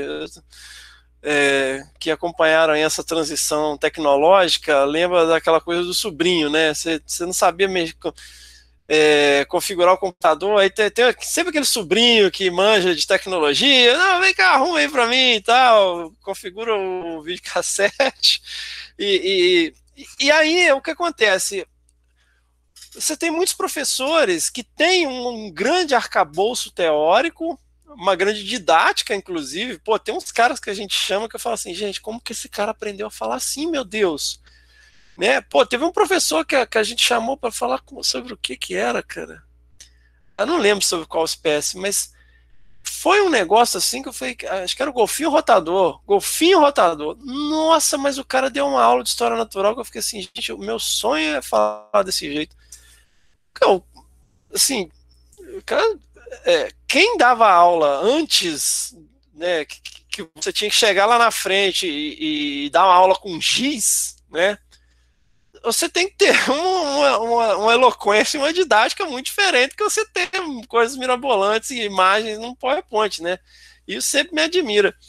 E aí o que acontece? Só que muitos desses professores, eles não têm essa facilidade, vontade também, que às vezes a gente acaba se expondo muito, né? Tipo, gente que eu nunca vi na vida sabe o nome do meu filho, sabe coisas assim que a gente comenta às vezes de vida pessoal que é estranho, nem todo mundo entende certos limites, às vezes, né, antes, né, da pandemia, às vezes a pessoa chega para você assim, como dizer, meu brother e tal, pô, calma aí, né?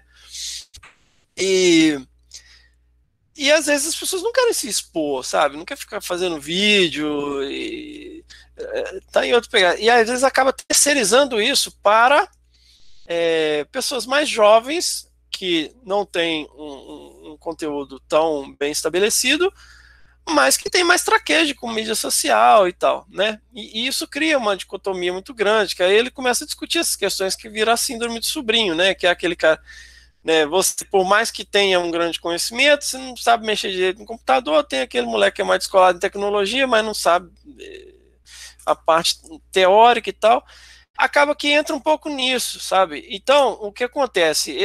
O que está sendo visto como antagonismo é uma discussão muito saudável, né? Porque o que você tem? Milhares de pessoas que se auto-intitulam divulgadores científicos porque abriram uma conta no Twitter, porque abriram uma conta no Instagram, né? E fazem postagens ali, uma coisa meio Wikipédia, olha que curiosidade desse bichinho, ou esse negócio aqui, né? E isso cria um pouco de uma sensação de superficialidade, né? Quando você quer pensar numa coisa um pouco mais profunda, né? Então, eu vejo que hoje nós estamos num momento de transição que foi bem análogo a esse momento de transição, aquela coisa do sobrinho, que as pessoas estão se profissionalizando, né? Hoje você tem programa de pós-graduação focado em divulgação científica, né? Por quê? Porque existe metodologia, porque existem formas de se fazer isso, e existe um processo preparatório para que você tenha um arcabouço teórico suficiente para discutir um assunto, né, com base nos preceitos básicos da ciência. Então, eu acho que, sim, por um lado, existe uma certa crítica, vamos dizer, mas a gente tem que lembrar também que não é simples uma crítica vazia, né? Não é só abrir uma conta no Twitter, não é só abrir uma conta no Instagram, e não é só criar um canal no YouTube que faz de você um divulgador científico. Você precisa estudar, você precisa ter o que falar, né? E não é porque você leu o Mundo Assombrado dos Demônios que você virou um novo Carl Sagan, né? Precisa de ter um fundamento teórico próprio. Então, eu acho que sim, há uma ampliação muito bacana da divulgação científica, e sim, há uma grande porcentagem do que se auto-intitula divulgação científica, que na verdade é um desserviço ao que é proposto de ser feito. E aí eu vou até usar a questão da herpeto, né? Porque a da herpeto é muito fácil achar cobra, entendeu? E cobra não tem perna, então é muito fácil pegar cobra, porque você só tem que conter um pedaço do corpo do animal, né? E aí, cara, o que tem de gente rolando com cobra e falando que é divulgação científica é uma coisa inacreditável, entendeu? Não é a mesma coisa. Vai pegar uma jaguatirica pelo pescoço que o resto do corpo dela também serve para alguma coisa, né? Então, assim, não é um bicho tão fácil de pegar, né? Agora, certos animais são muito acessíveis e são fáceis de se manusear. E tem essa questão do perigo, né? Que também chama atenção. Então, assim, a gente vê muita besteira se auto-intitulando divulgação científica, mas feita por pessoas que não têm o menor embasamento teórico para se auto-intitularem cientistas. Assim como tem pessoas que estão fazendo um trabalho sério e acabam entrando nesse pacotão. Mas, assim, esse antagonismo, ele não é um antagonismo puro e simples. Eu vejo muita gente reclamando, mas ele é válido e ele é importante para que haja um crescimento da divulgação científica. Legal, a gente tem o João também está aqui. João, se você tiver com o áudio aí, quiser contar um pouco da sua experiência, o João Emílio tanto o Tylon quanto o João são nossos ex-alunos ali. O João também. Olha o João pegando a cobra aí na foto. Esperto aí, João. Ambos são ex-alunos, não sei se o João ainda está trabalhando com o Vinícius, né? O Vinícius é herpetólogo do nosso campus aqui e tem tido um sucesso bem grande aí de criar divulgadores. O João tem o Whey-biólogo, né, João? É esse o nome, né? Isso, fala, Fernando, tudo bem? Parabéns, curti demais, aí trouxe várias ideias. Achei muito bacana o que você falou. E assim, eu não conheço muito sobre podcast, te acompanho há um bom tempo já, mas eu trabalho mais com audiovisual, com o Whey-biólogo lá, eu mais 2 colegas, a gente trabalha mais com produção audiovisual. E nessa parte de hoje, muita gente se acha divulgador científico só por pegar um animal, é muito grande. Assim, hoje eu conheço muito mais o Instagram, e 70% das pessoas que se dizem divulgador científico, você vai pegar lá alguma publicação, é um cara que pegou uma cobra, traz uma informação errada, mas se eu mostrar uma serpente, por exemplo, vale mais a pena, porque a galera vai querer conhecer, vai querer, o cara pegou uma serpente, o cara é fodão. E é uma grande dificuldade que hoje a galera que quer levar a sério mesmo está enfrentando bastante. E eu tenho até uma dúvida em relação ao podcast. Qual que é a maior dificuldade quando você decidiu iniciar? Porque creio eu, que assim, com o Instagram a gente tem que selecionar um público, né? Qual que é a principal dificuldade em começar esse trabalho? Então, cara, no nosso caso, para mim foi assim, eu tinha tido um contato muito superficial com bioacústica, né? A gente estava usando os audio recorders para monitorar avifauna e anfíbios num projeto que eu estava, então eu tinha um contatinho básico com a bioacústica. Por que eu estou falando de bioacústica? Para manipulação de som. E eu tocava quando era jovem e tal, então eu não tinha um conhecimento técnico de edição, de questões relacionadas à gravação de áudio, qual que é o microfone que eu tinha que usar, né? O software de edição, como é que fazia uma boa equalização de áudio e tal. Isso foi chato. Mas no início, o mais difícil mesmo era achar gente para gravar. Que todo mundo achou que era maluco. Assim. Eu vi o Fernando com mais uma maluquice dele, né? E eu chamei uma galera lá do doutorado, né? Vários amigos e amigas do doutorado que falavam, pô, não, tô com essa ideia aqui de um projeto de divulgação científica e tal. Não, então, tô precisando focar nas coisas aqui e tal. E eu fui fazendo. Então, assim, eu acho que a maior dificuldade é você tirar do papel, né? E a isso o Cláudio Pádua sempre ficava no meu pé, eu falo, pô, Claudio, tô com essa ideia aqui. Ele falou, mas tem que fazer, ideia no papel não vale nada. E aí eu fui fazendo, assim, aquele negócio. Eu não me sinto a pessoa mais gabaritada para fazer, eu não acho que eu tenho a melhor voz para fazer um programa de áudio, mas é vencer essa inibição mesmo, sabe, e tocar para frente, né? O que eu acho, assim, é que você tem que ter o que dizer, né? Você não é só, agora vou ser o novo, não sei o quê. E tem uma identidade também, sabe? Você tem que ter a sua identidade. Eu vejo muita gente imitando outros divulgadores, assim. Fala, cara, aquilo ali não é uma receita de bolo que você faz igual e vai dar certo. Não, porque tem a identidade da pessoa. Eu até estava comentando com um amigo meu, falei, pô, eu precisava ir num fono, né, melhorar minha voz e tal. Ele falou, não faça isso, porque a sua voz, ela faz parte da sua identidade agora. Quando você fica empolgado, quando você começa a falar bosta no podcast, você começa a afinar a sua voz, faz parte da sua identidade, né? E isso é uma parte do negócio. Não basta. Eu vejo, inclusive, outras pessoas imitando a gente, né? Eu falo, cara, você nunca vai conseguir fazer entrevista igual eu, sabe? Porque você tem que realmente gostar do que a pessoa faz e ter um interesse. Fala, cara, me conta da sua coisa, sabe? Não é só vir com como é que foi sua infância? Você tinha contato com a natureza? Não é isso, sabe? Você tem que ter um interesse.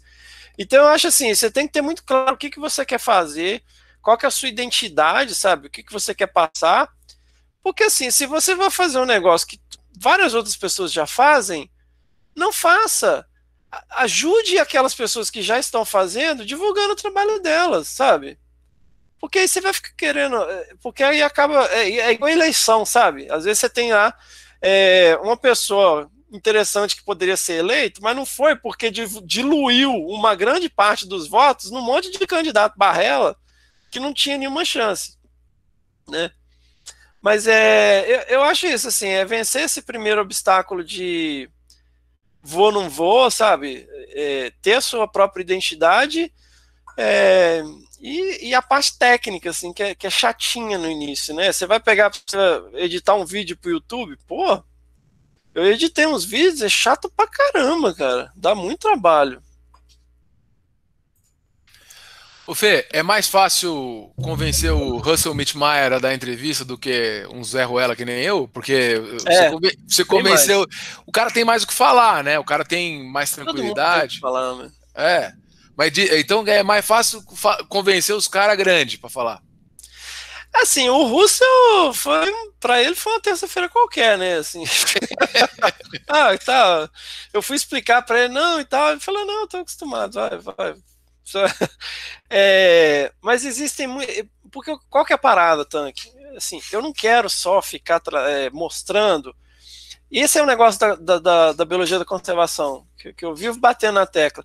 A biologia da conservação não é feita por uma pessoa. Não existe o biólogo da conservação, ou conservacionista, ou grande herói que veio sabe, aquela coisa até colonialista, né? O forasteiro que veio para salvar, né, os pobres coitados aqui, né? Não, cara, é multidisciplinar. Então, por exemplo, várias pessoas ficaram nessa vibe. Eu entrevistei um menino que trabalhou na SEMA lá de Roraima. Ele falou, pô, mas o que eu vou falar? O que eu tenho para falar? Pô, a gente recebeu um monte de e-mail falando, cara, o episódio desse menino foi incrível. Porque ele fala das dificuldades. Pô, o cara trabalhou na SEMA em Roraima, sabe? Ele ia lá, fazia uma autuação de manhã, de tarde, os caras estavam tudo liberado, a madeira já tinha ido embora, né? O cara, sim, vários desafios, aí trabalhar em ONG, dar aula, sabe? Que muitas vezes não é tão glamuroso, você não ganha aí grandes prêmios e tal, mas é o leading edge, é a linha de frente, cara. É quem tá dando a cara a tapa, sabe? Para fazer as coisas. Que muitas vezes quem ganha o prêmio, na verdade, está ali representando 20, 30 pessoas, né? O que eu acho zoado, na verdade, é ver algumas pessoas que estão ali recebendo o prêmio e realmente incorporam aquilo. Sim, eu sou foda, né? Eu mereço esse prêmio. Eu falo, caralho, velho, que loucura, né? Mas eu quero trazer esse lado também, sabe? As pessoas que estão nas diferentes frentes, sabe? Quem trabalha com educação ambiental, eu gravei com a Carla Paranhos, sabe? Ela ficou nessa também. Pô, então, 2 anos, tinha 2 anos que eu tava chamando ela. Pô, mas eu dou aula aqui no ensino básico, no interior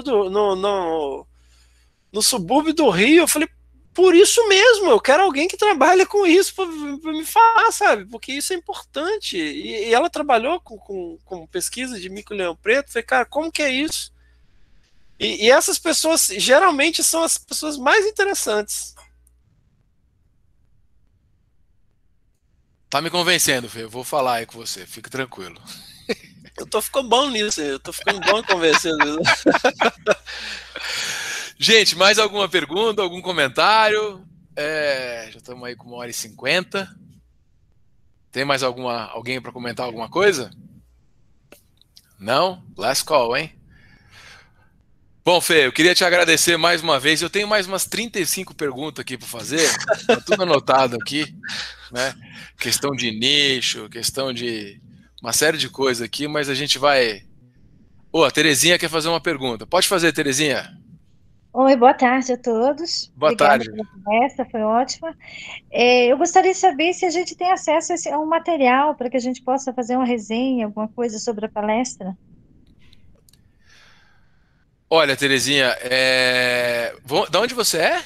De Cascavel, Paraná. De Cascavel, Paraná. Muito bem-vinda. Eu vou disponibilizar a gravação no YouTube, se isso te ajudar, tá? Aliás, né? Vejam o nosso canal do YouTube, NEEDS, né? Núcleo de Estudos em Ecologia Espacial e Desenvolvimento Sustentável. A gente atira para tudo quanto é lado, que é exatamente o que o Fernando falou para não fazer, né? Então a gente tem Facebook, Instagram, Twitter a gente usa pouco. O time, né? YouTube também. Eu vou disponibilizar lá, Terezinha. Se atender a sua demanda, essa pode ser uma opção, tá? Bom, então, valeu. Inclusive, a gente tem várias palestras. O Jefferson que está aqui e o Thiago que está aqui foram 2 palestrantes. O Danilo que está aqui também será um próximo também. É bom que a gente fala no ar, assim o cara não pode escapar. O Luciano que estava por aqui também será outro também, né? Então a gente disponibiliza as palestras ali, são sempre super interessantes. O Jefferson falou sobre agroecologia, o Thiago falou sobre consultoria ambiental.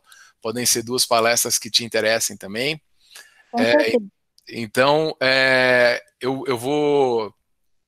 Procura lá, www.needs.ufscar.br, é a nossa página, e lá tem todos os nossos canais, lá acho que é a extensão, vão ter todas as formas de nos encontrar, tá? Ok, beleza, acho que ajuda. Imagina, que isso.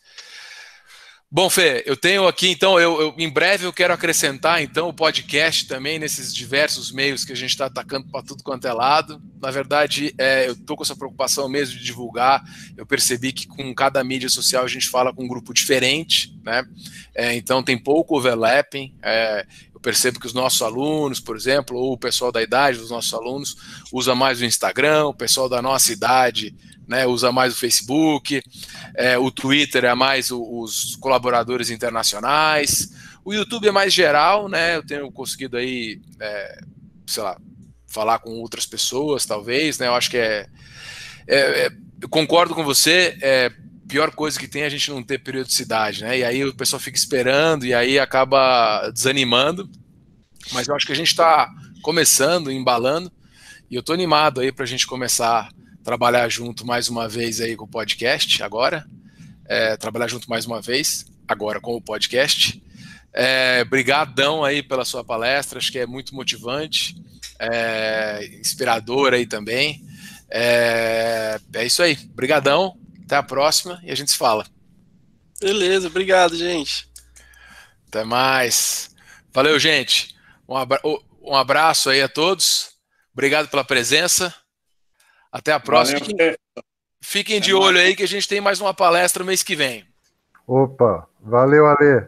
Tchau, Fernando. Tchau, Jefferson. Abraço, Danilo. gente. Valeu, Thiago. Tchau para todos. Obrigado. Tchau, tchau.